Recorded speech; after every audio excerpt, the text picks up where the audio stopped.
Welcome back guys, my name is Ashwin and you are watching Ashwin Tech Mind. Today in this video we are going to integrate WorkOS in our Laravel app. So let's get started. So we have workos.com which is there to integrate like Google login and any kind of functionalities like that.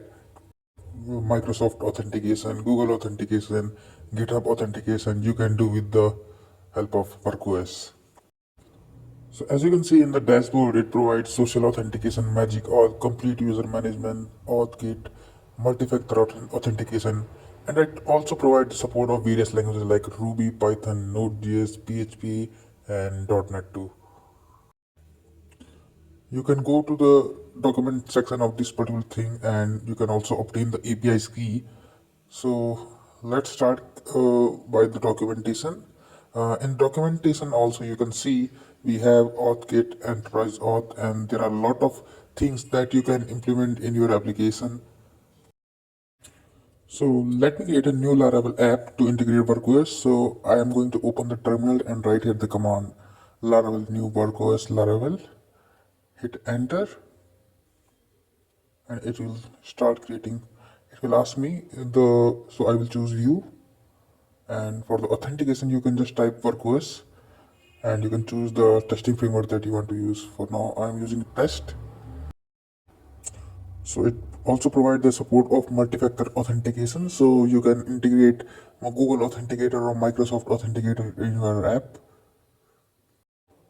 In order to use WorkOS, we need to create account. So let's click on WorkOS dashboard link and we will go to the dashboard. And here we need to create an account. So we will use continue with Google and we will select the account.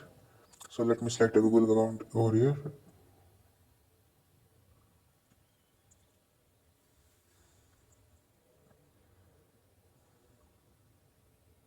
And yeah, I'm logged in with the dashboard and I can see there are various sections like single sign on, direct tracing, audit logs. It provides me the client ID and the uh, WorkOS API key, and provides me the support of Node.js too.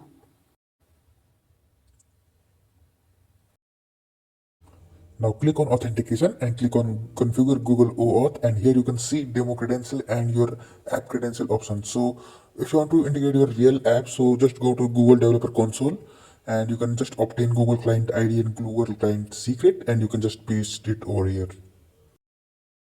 So I'm going to click on demo credentials as I'm not creating the real app. So click on save and now it is enabled for my app.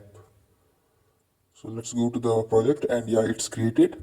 This is the composer.json file that I have, and let's go to the .env file because we need WorkOS client ID and WorkOS API key.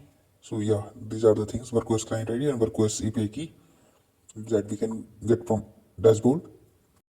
So go to the dashboard and copy the client ID, paste it in the env file, and just go back to the dashboard again and copy the API key too, and paste it in the WorkOS API key.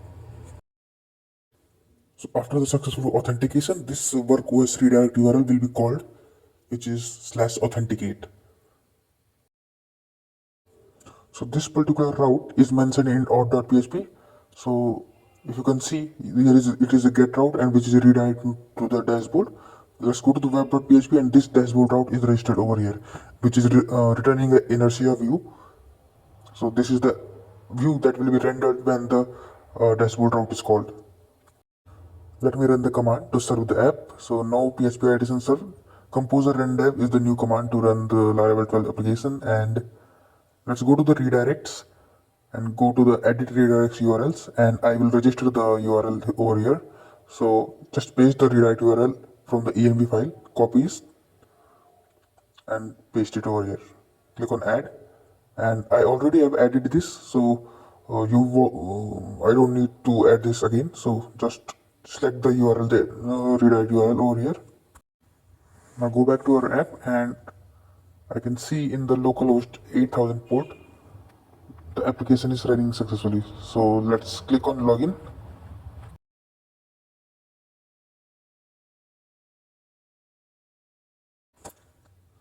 And it will redirect you to this login page. Click on Google and you can select your account over here. So let's click on a Google account. Click on continue, and yeah, I am on into the dashboard now.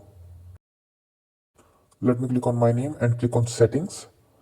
And as I can see in the profile page, I have this email which is disabled by default, and this is the same email that I have used for authentication. Let's go to the WorkOS dashboard to see the information of this particular user. So click on users tab, and these are the registered user in my application. So in my case, this is the second user is the one that I have logged in with. So let's click on it,